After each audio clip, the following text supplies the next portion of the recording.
Hello everyone, welcome back to my channel. ನಾನು ಇವತ್ತು evening ಸ್ನ್ಯಾಕ್ಸ್ಗೆ ಅಂತ ಮಂಡಕ್ಕಿ ಉಸ್ತಿನ ರೆಡಿ ಮಾಡಿದ್ದೆ.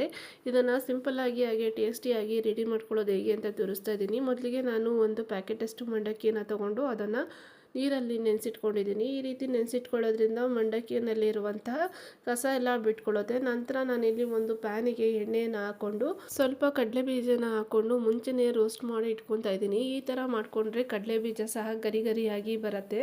ನಂತರ ನಾನಿಲ್ಲಿ ಕಾದಿರುವಂಥ ಎಣ್ಣೆ, 1 ಸ್ಪೂನಷ್ಟು ಸಾಸಿವೆ, ಹಾಗೆ 1-2 ಸ್ಪೂನಷ್ಟು ಕಡಲೆಬೇಳೆ, 1-2 ಸ್ಪೂನಷ್ಟು ಉದ್ದಿನಬೇಳೆ, ಹಾಗೆ ಒಂದು ಈರುಳ್ಳಿನ ಕಟ್ ಮಾಡಿ ಇಟ್ಕೊಂಡಿದ್ದೆ ಸಣ್ಣದಾಗಿ, ಅದನ್ನು ಆ್ಯಡ್ ಮಾಡಿಕೊಂಡು ಈರುಳ್ಳಿ ಸಾಫ್ಟ್ ಆಗೋವರೆಗೂ ರೋಸ್ಟ್ ಮಾಡ್ಕೊತೀನಿ. ನಂತರ ಒಂದು ಟೊಮೊಟೊವನ್ನು ಸಣ್ಣದಾಗಿ ಹೆಚ್ಚಿಟ್ಕೊಂಡಿದ್ದೆ, ಅದನ್ನು ಸಹ ಆ್ಯಡ್ ಮಾಡಿಕೊಂಡು ಟೊಮೊಟೊನೂ ಸಹ ಸಾಫ್ಟ್ ಆಗೋವರೆಗೂ ರೋಸ್ಟ್ ಮಾಡ್ಕೋಬೇಕಾಗತ್ತೆ. ಈರುಳ್ಳಿ ಮತ್ತು ಟೊಮೊಟೊ ಸಾಫ್ಟ್ ಆಗೋವರೆಗೂ ರೋಸ್ಟ್ ಮಾಡಿಕೊಂಡ್ರೆ ಟೇಸ್ಟ್ ಚೆನ್ನಾಗಿರುತ್ತೆ. ನಂತರ ನಾನು 1 ಕಡ್ಡಿಯಷ್ಟು ಕರಿಬೇವಿನ ಸೊಪ್ಪನ್ನು ಆ್ಯಡ್ ಮಾಡ್ಕೊಂಡಿದ್ದೀನಿ. ಅದನ್ನು ಸಹ ಸಾಫ್ಟ್ ಆಗೋವರೆಗೂ ರೋಸ್ಟ್ ಮಾಡ್ಕೋಬೇಕು. ನಂತರ ನಾನಿಲ್ಲಿ ಖಾರಕ್ಕೆ ಒಂದು 5-6 ಹಸಿಮೆಣಸಿನ್ಕಾಯಿಯನ್ನು ತೊಗೊಂಡಿದ್ದೆ, ಅದನ್ನು ಚಿಕ್ಕದಾಗಿ ಹೆಚ್ಚಿಟ್ಕೊಂಡಿದ್ದೆ, ಅದನ್ನು ಸಹ ಆ್ಯಡ್ ಮಾಡಿಕೊಂಡು ಒಂದು 1/2 ಸ್ಪೂನಷ್ಟು ಅರಿಶಿನ ಪುಡಿಯನ್ನು ಆ್ಯಡ್ ಮಾಡ್ಕೊತಾ ಇದ್ದೀನಿ.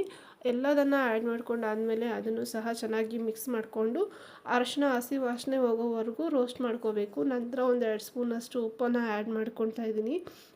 ಎಲ್ಲದನ್ನು ಚೆನ್ನಾಗಿ ಮಿಕ್ಸ್ ಮಾಡಿಕೊಂಡು ಚೆನ್ನಾಗಿ ರೋಸ್ಟ್ ಮಾಡ್ಕೋಬೇಕಾಗತ್ತೆ. ಎಲ್ಲದು ಸಾಫ್ಟ್ ಆಗೋವರೆಗೂ, ಹಾಗೆ ಅರಿಶಿನ ಹಸಿ ವಾಸನೆ ಹೋಗೋವರೆಗೂ, ಉಪ್ಪು ಕರಗೋವರೆಗೂ ಚೆನ್ನಾಗಿ ರೋಸ್ಟ್ ಮಾಡ್ಕೋಬೇಕು. ಈ ರೀತಿನಲ್ಲಿ ಚೆನ್ನಾಗಿ ರೋಸ್ಟ್ ಮಾಡಿಕೊಂಡ್ರೆ ಟೇಸ್ಟು ಚೆನ್ನಾಗಿ ಬರುತ್ತೆ. ನಂತರ ನಾನಿಲ್ಲಿ ಫಸ್ಟಿಗೆ ರೋಸ್ಟ್ ಮಾಡಿ ಇಟ್ಕೊಂಡಿದ್ನಲ್ಲ ಕಡಲೆ ಬೀಜ, ಅದನ್ನು ಸಹ ಆ್ಯಡ್ ಮಾಡ್ಕೊಂಡಿದ್ದೀನಿ. ಹಾಗೆ ಮುಂಚೆನೇ ನೆನೆಸಿಟ್ಟಿದ್ನಲ್ಲ ಮಂಡಕ್ಕಿ, ಅದನ್ನು ಸಹ ನಾನಿಲ್ಲಿ ತಗೊಂಡಿದ್ದೀನಿ. ಅದನ್ನು ನಾನು ಅಂಗೈ ಹಸ್ತದಿಂದ ಚೆನ್ನಾಗಿ ನೀರನ್ನೆಲ್ಲ ಪ್ರೆಸ್ ಮಾಡಿ ಫುಲ್ಲು ಮಂಡಕ್ಕಿನ ನಾನಿಲ್ಲಿ ತವಾಗೆ ಹಾಕ್ಕೊತೀನಿ. ಈ ರೀತಿ ಮಂಡಕ್ಕಿನ ಚೆನ್ನಾಗಿ ಕೈಯಲ್ಲಿ ಪ್ರೆಸ್ ಮಾಡಿಕೊಂಡು ನೀರೆಲ್ಲ ಶೋಧಿಸ್ಕೊಂಡು ಹಾಕ್ಕೋಬೇಕಾಗತ್ತೆ. ಆವಾಗ ಉದ್ರುದ್ರಾಗಿ ಮಂಡಕ್ಕಿ ಬರುತ್ತೆ. ನಾವು ಒಂದು ಟ್ರಿಕ್ ಏನು ಯೂಸ್ ಮಾಡ್ಬೋದು ಅಂತಂದರೆ, ಮಂಡಕ್ಕಿನ ಒಗ್ಗರಣೆ ಹಾಕೋಕ್ಕಿಂತ ಮುಂಚೆನೇ ನೆನೆಸಿಟ್ರೆ ಆ ಮಂಡಕ್ಕಿ ಅಂಬ್ಲಿ ಆಗಿಬಿಡುತ್ತೆ. ಒಗ್ಗರಣೆ ಹಾಕುವಂತಹ ಟೈಮಲ್ಲಿ ಮಂಡಕ್ಕಿಯನ್ನು ನೆನೆಸಿಟ್ರೆ ಮಂಡಕ್ಕಿ ಉದ್ರುದ್ರಾಗಿ ಬರುತ್ತೆ. ಈ ರೀತಿ ಉದ್ರುದ್ರಾಗಿ ಬರಬೇಕು ಅಂತಂದರೆ ನಾನು ಹೇಳಿರುವಂಥ ಟ್ರಿಕ್ನ ಯೂಸ್ ಮಾಡಿದ್ರೆ ಮಂಡಕ್ಕಿ ಉದ್ರುದ್ರಾಗಿ ಬರುತ್ತೆ. ಈ ರೀತಿಯಲ್ಲಿ ನಾವು ಮಂಡಕ್ಕಿನ ಸಂಜೆ ಈವ್ನಿಂಗ್ ಸ್ನ್ಯಾಕ್ಸ್ಗಾದರೂ ಬಳಸ್ಕೋಬೋದು. ಹಾಗೆ ಮಾರ್ನಿಂಗ್ ಬ್ರೇಕ್ಫಾಸ್ಟು ಅಥವಾ ಲಂಚ್ ಬಾಕ್ಸಿಗೆ ಏನಾದರೂ ಕ್ವಿಕ್ಕಾಗಿ ಮಾಡ್ಕೊಡ್ಬೇಕು ಅಂತಂದರೆ ಈ ರೀತಿಯಲ್ಲಿ ಈಸಿಯಾಗಿ ಸಿಂಪಲ್ಲಾಗಿ ಟೇಸ್ಟಿಯಾಗಿ ನಾವು ಟ್ರೈ ಮಾಡ್ಬೋದು. ನೀವು ಒಂದ್ಸಲ ಮನೇಲಿ ಟ್ರೈ ಮಾಡಿರಿ.